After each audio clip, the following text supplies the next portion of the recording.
এখন যে জিনিসটাতে আমি আপনাদের দৃষ্টি আকর্ষণ করতে চাই তা হলো বাহির বনাম ভিতর। এটি এই আয়াতের সবচেয়ে গভীর শিক্ষা, যা বেদুইনদের জন্য শিক্ষা ছিল। বাহির বনাম ভেতর। যখন আপনি নামাজ পড়ছেন তখন এটি একটি বাইরে দৃশ্যমান কাজ, যখন আপনি অজু করছেন সেটিও বাইরে দৃশ্যমান একটি কাজ, যখন আপনি কোরআন পড়ছেন সেটিও বাইরে দৃশ্যমান একটি কাজ। এইগুলো সেই ধরনের কাজ যেগুলো অন্যরা দেখতে পারে। যখন আপনি নামাজ পড়ছেন, আমি বলতে পারছি যে আপনি নামাজ পড়ছেন, কিন্তু এই সময় অন্য কিছু একটা ঘটতে পারে আপনার ভেতরে। কেউ হয়তো নামাজ পড়ছে কিন্তু তার চিন্তা আসলে অন্য কোনো জায়গায়। কেউ হয়তো কোরআন পড়ছে কিন্তু তারা কি পড়ছে তাতে তাদের মনোযোগ নেই। বুঝতে পেরেছেন? আল্লাহ আমাদের ভিতরে যে পরিবর্তন হচ্ছে সেটা দেখতে চান। ওয়ালাম্মা ইয়াদখুলুল ঈমানা ফি কুলুবিকুম। ঈমান তোমাদের অন্তরে প্রবেশ করেনি। একদম হৃদয়ের গভীরে আপনি কি চিন্তা করেন, আপনার জীবনের লক্ষ্য কি, আপনি টাকা রোজগার করছেন কেন, আপনি কাজ কেন করছেন, আপনার সন্তানদেরকে নিয়ে আপনার পরিকল্পনা কি, আপনার নিজের জীবনের উদ্দেশ্য কি, আপনি অস্তিত্বের কারণ কি। প্রত্যেকের আর্থিক লক্ষ্য আছে। আপনি ভাবেন যে এই পরিমাণ অর্থ আমি এই বছর উপার্জন করব, এত পরিমাণ সঞ্চয় করতে চাই, ওই জায়গায় আমি জমি কিনতে চাই, এই পরিমাণ অর্থ আমাকে পরিশোধ করতে হবে। এই প্ল্যানগুলো আপনার মাথায় থাকে, কিন্তু আল্লাহকে নিয়ে আপনার লক্ষ্যগুলো কোথায়? এই প্রশ্নটাই আমি আমাকে করি এবং আপনাদের নিজেদেরকেও করা দরকার। এবং আপনার অর্থ, গাড়ি, স্কুল, বিয়ে, এসব সকল বিষয় নিয়ে আপনার মনে যেই চিন্তা আছে সেগুলো আপনার হৃদয়ে জায়গা করে ফেলে। আপনি সব সময় সেগুলো নিয়ে চিন্তা করেন। আপনি যখন গাড়ি চালান আপনি তখন চিন্তা করেন, বাসায় বসে থাকলে আপনি সেগুলো নিয়ে চিন্তা করেন। এর অর্থ এই জিনিসগুলোতে আপনার অন্তর পরিপূর্ণ হয়ে গেছে। আল্লাহ নিজের জন্য সেই জায়গাটি চান। আল্লাহ বলছেন না যে আপনি সেই চিন্তাগুলো করবেন না, কিন্তু এ সব কিছুর মাঝে আল্লাহর স্থানটি কোথায়? আমি আল্লাহর জন্য কি করছি? আমি আল্লাহর জন্য কি করছি? অন্যান্য ধর্মে সর্বত্র এটাই এখন দুনিয়ার চিত্র। আর সমাজবিজ্ঞানে এই জিনিসটা নিয়ে সবসময় বলেন যে এখন কিভাবে প্রজন্মান্তরে খ্রিস্টান, হিন্দু, বৌদ্ধ, ইহুদি, এমনকি মুসলিমরাও তারা তাদের ধর্মকে খুব সহজভাবে নেয়। এটা এমন জিনিস যেটা তাদের বাবা মা তাদেরকে উত্তরাধিকার সূত্রে দেয়। তাই বেশিরভাগ সন্তান যারা আজকাল বড় হচ্ছে ধার্মিক হচ্ছে না, কারণ এটা শুধু তাদের বাবা মার একটি সংস্কৃতি। তারা এটাকে নিজেরা বিশ্বাস করে এমনভাবে দেখে না, তারা এটাকে দেখে তাদের সংস্কৃতি হিসাবে। যেমন ধরুন, আপনি একভাবে কাপড় পরেন, সেটা আপনার সংস্কৃতির অংশ। আপনি এক ধরনের খাবার খান, সেটা আপনার সংস্কৃতির অংশ। আমাদের সংস্কৃতিতে আমরা এইভাবে প্রার্থনা করি, আমাদের সংস্কৃতিতে এই ধরনের প্রথা আছে, এই ধরনের ঈদ বা এই ধরনের উৎসব আছে। এগুলো শুধুই সাংস্কৃতিক ব্যাপার। তারা কিন্তু বিরিয়ানি বা বাখলাবা খায় না, তারা পিৎজা খায়, তারা বার্গার খায়। তারা আমাদের থেকে ভিন্ন।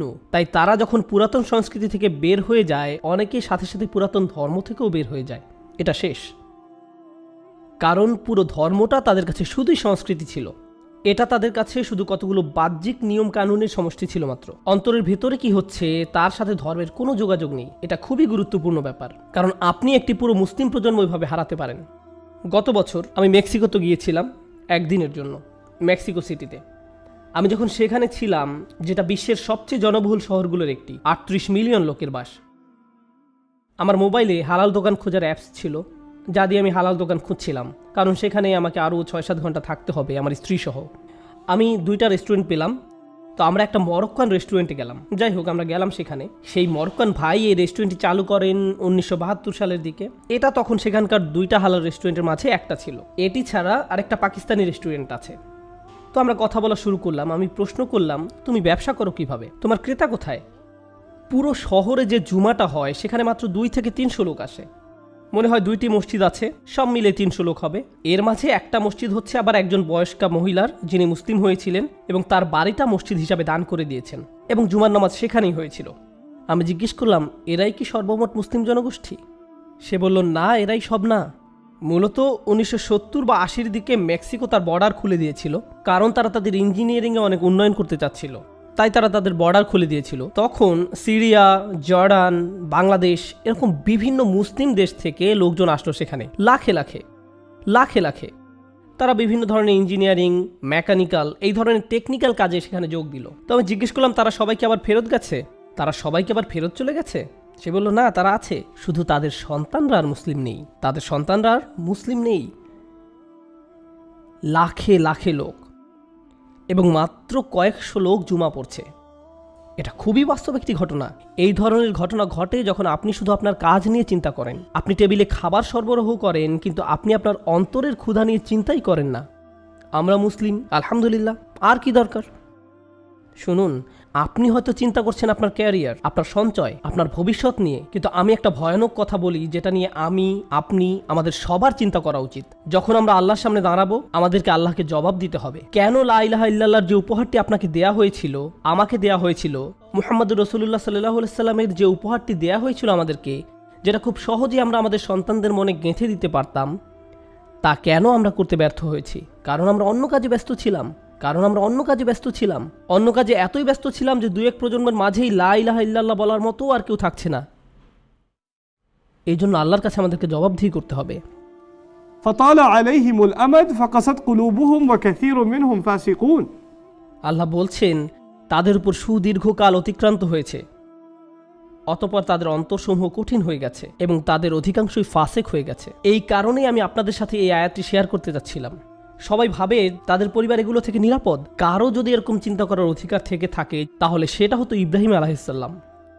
ইব্রাহিম আলাইহিসসালাম বলতে পারতেন, আমি আমার সন্তানদেরকে সঠিকভাবে গড়ে তুলেছি।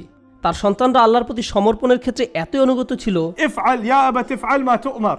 বাবা তাই করুন যা আপনাকে করতে বলা হয়েছে। যদি আল্লাহ আপনাকে বলে থাকেন আমাকে কোরবানি করতে হবে, তাই করুন বাবা, ঠিক আছে, এটা আল্লাহর ওয়াস্তে। فلما أسلما وتله للجبين। আল্লাহ আরও বলছেন, যখন তারা দুইজন আল্লাহর কাছে সমর্পণ করলো এবং সে তাকে জবেহ করার জন্য সাহিত্য করলো, এমনকি এই পিতা ইব্রাহিম আলাইহিসসালাম উনি নিজের সন্তানদের সম্পর্কে এতটাই চিন্তিত ছিলেন যে উনি আল্লাহর দিকে ফিরে বললেন, আমাকে ও আমার সন্তান সন্ততিকে মূর্তি পূজা থেকে দূরে রাখুন। উনি বলেননি ওয়াজনুবনি ওয়াজুররিয়াতি, আমাকে এবং আমার বংশধরদেরকে দূরে রাখুন। আর না আবুদাল আসনাম, উনি আল্লাহকে বলছেন, হে আল্লাহ, আমাকে এবং আমার ছেলেদেরকে মূর্তি পূজা থেকে রক্ষা করো। উনি যদি বলতেন জুররিয়াতি, তাহলে বোঝাতো আমাকে, আমার সন্তানদের, তাদের সন্তানদের, তাদের নাতি নাতনি সবাইকে তুমি মূর্তি বা আইডল পূজা থেকে রক্ষা করো। উনি এতদূর পর্যন্ত চিন্তা করছেন না। উনি চিন্তিত যে উনি নিজে এবং ওনার সন্তানদের জন্য। এমনকি তারা আল্লাহর কাছে সমর্পণ করার পরে উনি মনে করছেন যে ওনারা নিরাপদ নয়। হে আল্লাহ, একমাত্র তুমি আমাদেরকে নিরাপদ রাখতে পারো। ربي إنهن أضلن كثيرا من الناس। এই দোয়াটা পরে আমি সত্যিই স্তম্ভিত, আমি পুরোপুরি অবাক। কাবা সেই বাড়ি যা তিনি বানিয়েছিলেন, উনি বানিয়েছিলেন তার ছেলেকে সাথে নিয়ে। এরপর উনি আবার ওই শহরে যখন ফেরত আসলেন, তখন সেখানকার সবাই আল্লাহর ইবাদত করত। এরপরও উনি চিন্তিত এবং আল্লাহর কাছে দোয়া করছেন, হে আল্লাহ, আমাকে এবং আমার ছেলেদেরকে মূর্তি পূজার হাত থেকে রক্ষা করো।